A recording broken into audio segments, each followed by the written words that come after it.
Vinde, ó Deus, em meu auxílio, socorrei-me sem demora. Eu sou o professor Raimann. E eu sou a Maria Carolina Raimann. E você está no canal do Apostolado Católico da família Raimann. No vídeo de hoje, nós vamos nos aprofundar um pouquinho sobre a questão do jejum e da abstinência.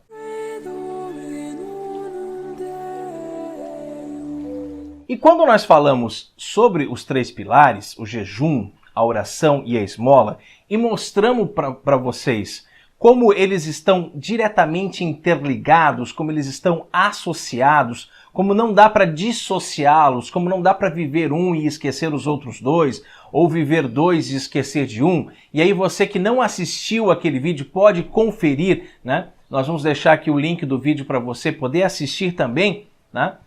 Nós, naquele vídeo, demos uma passada muito rápida assim sobre o que é jejum, o que é abstinência, né? O que é esmola, o que é oração, o que são penitências de forma geral, porque o objetivo do vídeo era outro, né? E aí nós meio que prometemos, né? Ou nos comprometemos em voltar e falar um pouco mais detalhadamente sobre a questão do jejum e da abstinência. Nós não queremos falar sobre qualquer tipo de jejum. Não estou falando aqui daquele jejum intermitente para você emagrecer, que você fica não sei quantas horas sem comer, etc. Não estou falando que é aquele jejum que você fica sem comer absolutamente nada o dia inteiro, ou que você vai passar a pão e água naquele dia. Não, isso são jejuns que você pode criar, ninguém te impede, não é proibido, né? Mas também não é ordenado que se faça, tá? Você vai perceber que o jejum que a igreja pede, que é o chamado jejum eclesiástico, ele é muito leve, ele é muito simples, ele é muito fácil de fazer, qualquer um consegue fazer o jejum, tá? Mas para você ter um norte, então, para você começar a estudar alguma coisa sobre o jejum, eu diria para você procurar no catecismo. Primeira coisa, você procurar o que fala o catecismo sobre o jejum, tá? Então nós temos aqui uma informação aqui no cânon 1438. A Carol vai ler aqui para nós. 1438. Os tempos e os dias de penitência ao longo do ano litúrgico. O tempo da Quaresma, cada sexta-feira em memória da morte do Senhor, são momentos fortes da prática penitencial da Igreja. Esses tempos são particularmente apropriados aos exercícios espirituais, às liturgias penitenciais, às peregrinações em sinal de penitência, às privações voluntárias como o jejum e a esmola, a partilha fraterna, obras de caridade e missionária. Muito bem, então você já percebeu que a igreja tem tempos fortes, tá? Não só a Quaresma, mas todas as sextas-feiras do ano inteiro, a não ser que caiam em uma solenidade. São considerados tempos fortes de abstinência, de penitências, de jejum voluntário. Veja, o catecismo está falando em voluntário. Você não é obrigado a fazer um jejum na sexta-feira. Você não é obrigado a fazer jejum a quaresma inteira.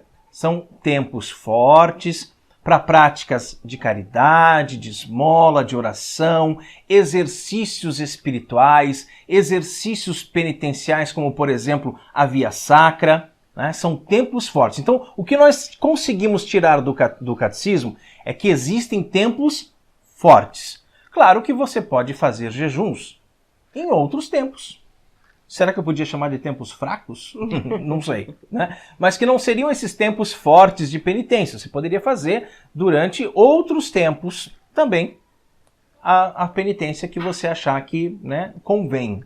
Ok?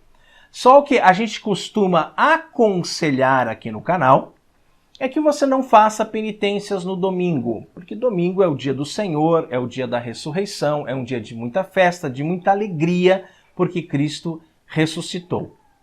Mas não que seja proibido fazer penitências aos domingos. Então, se você quiser, você também faz. É aquilo que a gente sempre fala aqui, que tudo está na medida do amor, né? As penitências que você faz, os sacrifícios que você oferece, depende do tamanho do seu amor. Mas hoje nós queremos falar realmente de lei, do que a igreja pede. Você viu que no catecismo não falou. No catecismo ele falou dos tempos penitenciais, mas não foi assim claro e específico. Por quê, gente? Porque quando nós falamos de lei, nós estamos falando do Código de Direito Canônico. E esse livrinho Código de Direito Canônico, que muito católico não tem em casa, né? Já é difícil você encontrar um católico que tenha o catecismo em casa, tá? Já é difícil. Mas a maioria que estuda um pouquinho mais, tal, vai lá e tem o catecismo, mas esquece do Código de Direito Canônico. Aqui estão as leis da igreja. O que a igreja legisla sobre determinados assuntos está contido aqui, tá? Então a gente vai ver que aqui fala também sobre essa questão dos dias de festa, dos domingos, né? Dos dias de penitência, ok? Então, no 1250 fala que os dias e tempos de penitência em toda a igreja são todas as sextas-feiras do ano e o tempo da quaresma. Isso nós já vimos no catecismo. Agora a Carol vai ler aqui pra gente o cânon 1251. Observe-se a abstinência de carne ou de outro alimento, segundo as prescrições da Conferência dos Bispos. Atenção aí, ó. Em todas as sextas-feiras do ano, a não ser que coincidam com algum dia enumerado entre as solenidades. Observem-se a abstinência e o jejum na quarta-feira de cinzas e na sexta-feira da paixão e morte de nosso Senhor Jesus Cristo. Ok, então veja bem, existem 2 dias que a igreja pede o jejum, certo? Gente, o ano tem 365 dias. A igreja pede que você jejue apenas 2 dias no ano. É pouco, né? É pouco. Você pode fazer muito mais dias de jejum. Mas é o que nós falamos aqui, a medida do coração, né? A medida do amor. Mas aqui vamos falar de lei. Quais são, Carol, os 2 dias que a igreja pede que a gente jejue? Quarta-feira de cinzas e a sexta-feira santa. Quarta-feira de cinzas marca o início da quaresma. Sexta-feira santa está marcando o final desse tempo penitencial, porque já vai vir o sábado santo e a festa da Páscoa. Então veja só, no início da quaresma, no final desse tempo de penitência, então a quarta-feira de cinzas e a sexta-feira santa são dias fortes que a igreja nos exige o jejum. Então é uma obrigação. Você é obrigado a fazer jejum nesses dias. Como é o jejum eclesiástico, Carol? O que a igreja pede no jejum eclesiástico? A igreja pede que nós, no dia em que formos fazer jejum, nós façamos apenas uma refeição completa, certo? Uma refeição completa. E as outras, considerando, claro, café da manhã, 3, né? Café da manhã, almoço e jantar, certo? Então, considerando essas 3 refeições, você vai fazer apenas uma. Você escolhe uma dessas refeições e faça ela, né? Coma como você, né, tem o costume, enfim. Normal, né? Cuidando com o pecado da gula, que isso é uma coisa que você sempre já faz sempre, né? As outras 2 refeições que sobraram, né, ou que faltaram aí no dia, enfim, você pode fazer mas apenas um pequeno lanche. E durante o dia é importante que não tenha nenhum tipo de belisco, né? Nenhum petisco, nenhuma bolachinha aqui, nenhum salgadinho ali, alguma coisa assim, um docinho, nada. Então esse é o jejum. Então, para reforçar, né? Você faz apenas uma refeição completa e as outras 2, elas somadas não daria uma. Tá? Então seriam pequenos lanches mesmo, que somados não daria uma refeição completa. Deixa eu interromper o seu vídeo rapidinho para falar uma coisa muito importante. Nós estamos vivendo o tempo da quaresma. O tempo da quaresma é um tempo de penitência, de oração e de esmola. E por isso nós queremos aqui estender a mão a vocês e pedir esmola. Nós precisamos muito da sua ajuda. Mande um Pix para nós de qualquer valor. Qualquer qualquer valor já nos ajuda e muito. A chave Pix está aparecendo aqui na sua tela. Muito obrigado. Deus abençoe, Deus lhe pague e recompense. Amém. Entenderam? É bem simples, é bem fácil e qualquer um é capaz de fazer. Porém, a igreja não pede que todo mundo faça. Ela diz que uma determinada idade, até uma determinada idade, etc, etc. A Carol vai ler aqui para nós a continuação aqui do Código de Direito Canônico. É o cânon 1252. E estão obrigados à lei do jejum todos os maiores de idade até os 60 anos começados. Todavia, os pastores de almas e os pais cuidem que sejam formados para o genuíno sentido da penitência também os que não estão obrigados à lei do jejum e da abstinência em razão da pouca idade. Então, veja só, o jejum a igreja pede só 2 dias do ano. Quarta-feira de cinzas e sexta-feira santa. Já é um jejum muito fácil de fazer, qualquer um consegue. Mas estão de fato obrigados só aqueles que são maiores de idade, aqui no caso do Brasil, maiores de 18 anos, né? E até os 60 anos. Né? Então quem é maior de 60 anos não está obrigado a fazer o jejum, e quem tem menos de 18 não está obrigado a fazer o jejum. Porém, é aquilo que nós já falamos, vai do coração. Né? O seu filho menor de idade, seu filho de 10, 12 anos, 7 anos, né? É a idade da razão, né? Começa com 7, então, e o código obriga os pais que os pais orientem, né? E os pastores da alma se assegurem, né, de que as almas estão sendo formadas para esse genuíno sentido da penitência. Exatamente. Então, muitas famílias, eu já vi alguns casos, né, alguns exemplos assim, de dizer que a criança quis fazer um jejum e o pai proibiu, disse, não, você não vai fazer, porque, né, a igreja diz que não pode fazer. Não é que não pode, é que não está obrigado. Não está obrigado, mas se a criança quer fazer, incentive.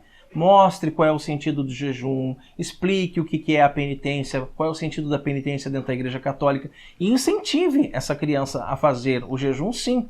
A mesma coisa o idoso, né? De repente, 60 anos, mas está aí com toda a jovialidade e faz caminhadas e vai para academia e tem toda a saúde e, né, e come bem e tal, aquela coisa toda. E pode muito bem fazer o jejum. Então vai da pessoa, tá? A gente sabe que existe a lei, quem está obrigado, mas quem está desobrigado também pode fazer isso como uma oferta livre do seu coração. Nesse cânon, a Carol já leu também a questão da abstinência, de quem está obrigado a fazer a abstinência de carne.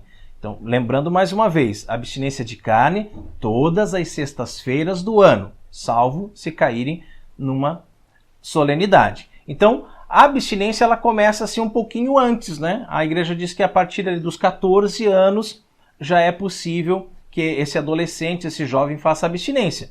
Mas assim, por exemplo, aqui em casa, né, o João Miguel, por ver a gente fazer, nós nunca falamos, você tem que fazer.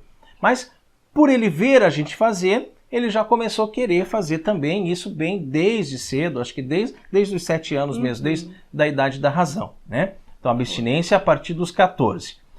Bom, acho que a gente falou bastante do jejum, vamos falar um pouquinho mais da abstinência, tá? Abstinência de carne. Ali diz assim, abstinência de carne ou de outro alimento, conforme as conferências episcopais. Ali que nós encontramos uma questão assim um pouco delicada, tá? Porque no Código de Direito Canônico antigo, falava simplesmente da abstinência de carne. Ponto. Não se discutia mais sobre isso. Aí, às vezes, as pessoas discutem, mas o que é carne? Né? O que é carne? Peixe não é carne? Não. Para a igreja, isso é uma tradição que vem lá do judaísmo, não se considera o peixe carne, ok? Se é um dia de abstinência de carne, você pode comer peixe, tranquilamente. Mas só peixe está liberado? Não, está liberado também os frutos do mar, né? Uma ostra, camarão, marisco, né? Os frutos do mar também estão liberados.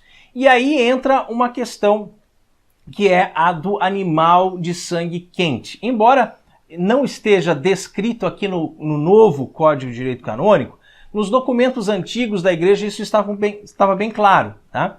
Que eram os animais de sangue quente que você deveria se abster. Se o animal fosse de sangue frio, como o peixe, como a rã, como um lagarto, né? Um jacaré, tá? Os répteis em geral, estaria liberado a você consumir, tá? Hoje em dia quase não se fala mais nisso. Você troca a carne pelo peixe, você troca a carne pelo feijão, arroz e ovo, né? E tá tudo bem, tá tudo tranquilo, não tem problema nenhum. Só que o texto disse que as conferências episcopais podem opinar, digamos assim, né? Opinar sobre esse assunto. Então, o que a CNBB fala sobre essa questão da abstinência?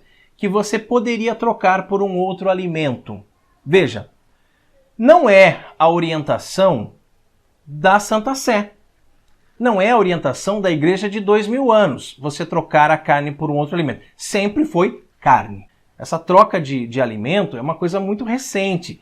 E a CNBB criou essa diretriz, né, de que é possível, com base no quê? Numa abertura que a Santa Sé deu. Porque ela colocou no Código de Direito Canônico que as conferências episcopais poderiam orientar nesse sentido. Então tá tudo certo, né? A CNBB orienta porque a igreja disse que pode orientar. Então você poderia trocar por um outro alimento ou por uma prática de piedade, tá? Então o que seria uma prática de piedade? Nossa, é tanta coisa, né? Rezar uma via sacra, rezar o Santo Rosário de joelhos, né? Dar uma esmola para alguém que precisa.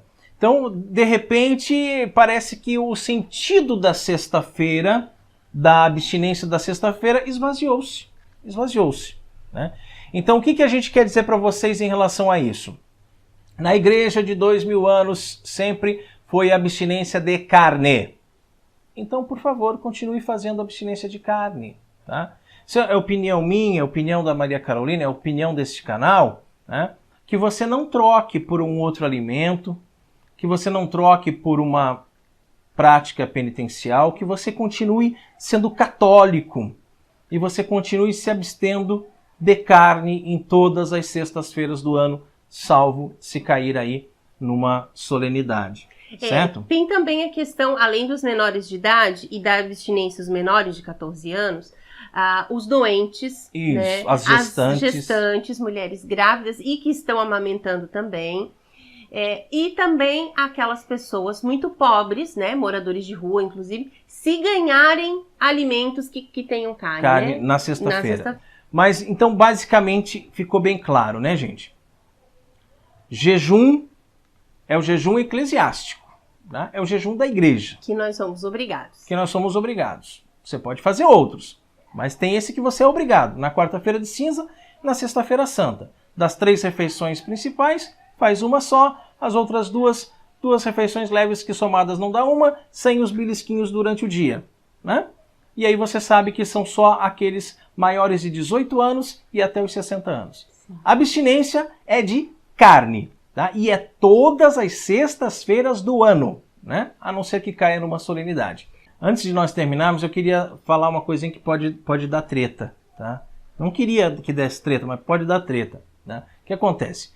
Você é católico, você vai à Santa Missa, você se confessa, você comunga, você não come carne na sexta-feira, certo? Mas você é dono de um restaurante e o seu restaurante serve carne na sexta-feira. Tá errado.